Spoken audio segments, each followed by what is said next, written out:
Are you serious? Did this really happen to us on Super Bowl Sunday? I'm not talking about Madonna walking like an Egyptian. Was she trying to be Cleopatra? It seemed like they brought out every god of the ancient Egypt they could find.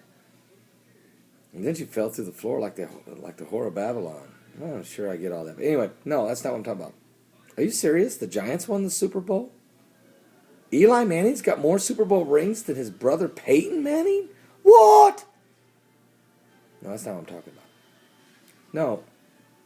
President Obama invoked the NDAA bill. Did you know that? Super Bowl Sunday.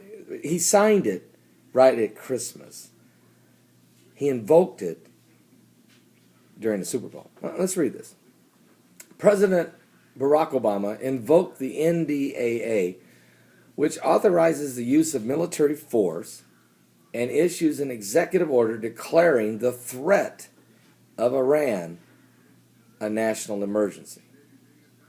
Obama concluded, I have also delegated certain functions and authorities conferred by Section 1245 of the NDAA, which, by the way, means National Defense Authorization Act for the year 2012. So I've also delegated certain functions and authorities conferred by the Section 1245 of the NDAA to the Secretary of the Treasury, also the Secretary of State, in consultation with other appropriate agencies, probably Homeland Security, the FBI, the CIA, those guys, the Joint Chief of Staff of the military, I'm sure. So with consultation with other appropriate agencies as specified in the order. ATF, might as well let them know.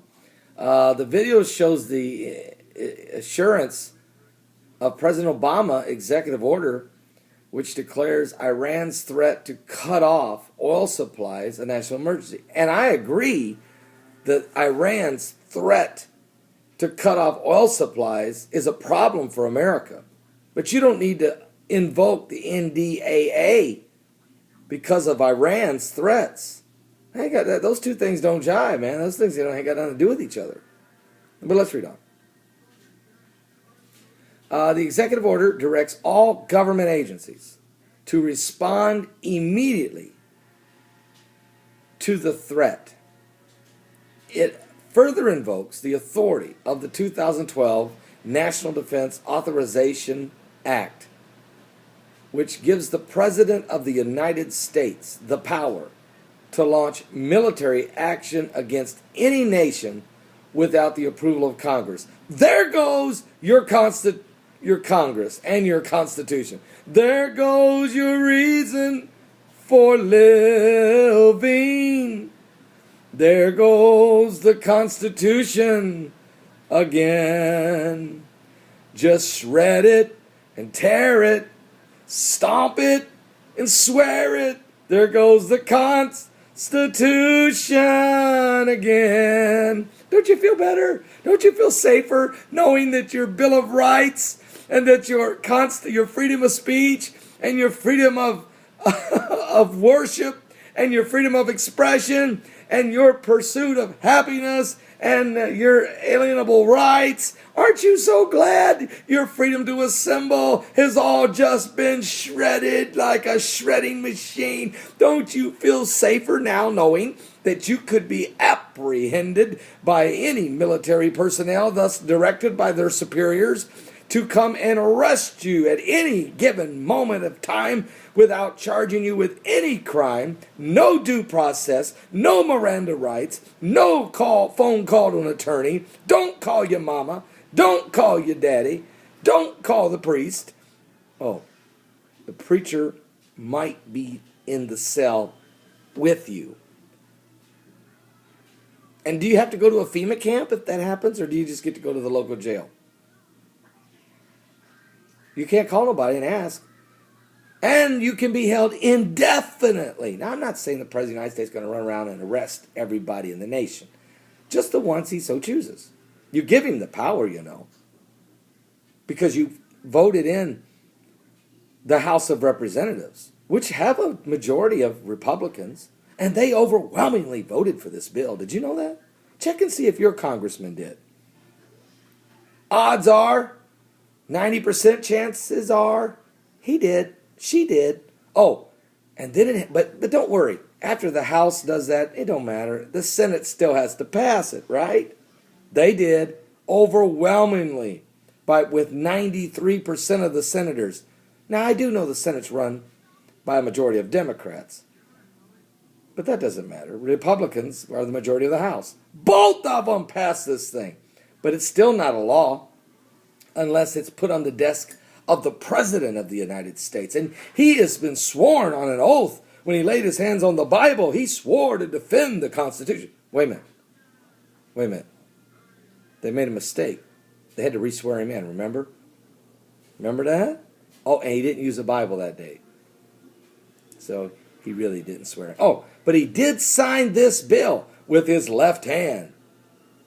Just before Christmas, just as he was going out the door to Hawaii, on your tax dollars, and enjoy himself. But don't yell at him. He didn't draft the bill.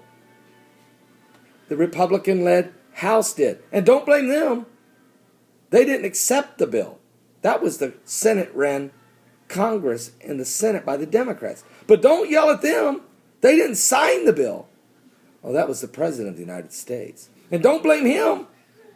You elected him. You elected all of them. They're our representatives. Or are they? Who are they really representing? The globalists? The elitist? Who are they representing? Big business? Who are they representing? The Bohemian Grove participants? Who? What? Who are they representing? The lobbyist? What? The insurance company execs? Big oil? What? Who are they really representing? The elitist? Oh, somebody's knocking on my door. I can't even get this video out fast enough.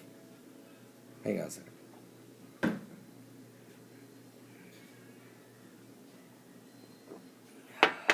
Ironically, though, the executive order directs all government agencies to respond immediately to the threat, and it further invokes the authority of the 2012 NDAA, the National Defense Authorization Act, which gives the president the power to launch military action against any nation without approval of Congress. So he can go to war with anybody he wants to, anytime he feels like it. Ironically, though, the state of emergency order excuses the Iranian central, it accuses the Iranian central bank of deceptive banking practices. Did it accuse the United States banks, who obviously, what about, I don't see Fannie Mae or Freddie Mac. Do I see Barney Frank in there? What about Bernard? What about Bernanke? Is the Fed chairman in there? No. For those who think some random series of events led up to this situation, the following is a real eye-opener. It's the Brookings Institute. It was laid out in a playbook in 2009 on how to provoke a war with Iran and garner international support for an invasion. You can go read that if you want to. What I'm trying to say is this. I'm not mad for the president trying to defend the country. I even think Iran is a danger to society. But you don't need to invoke. This law never should have been written. It's unconstitutional.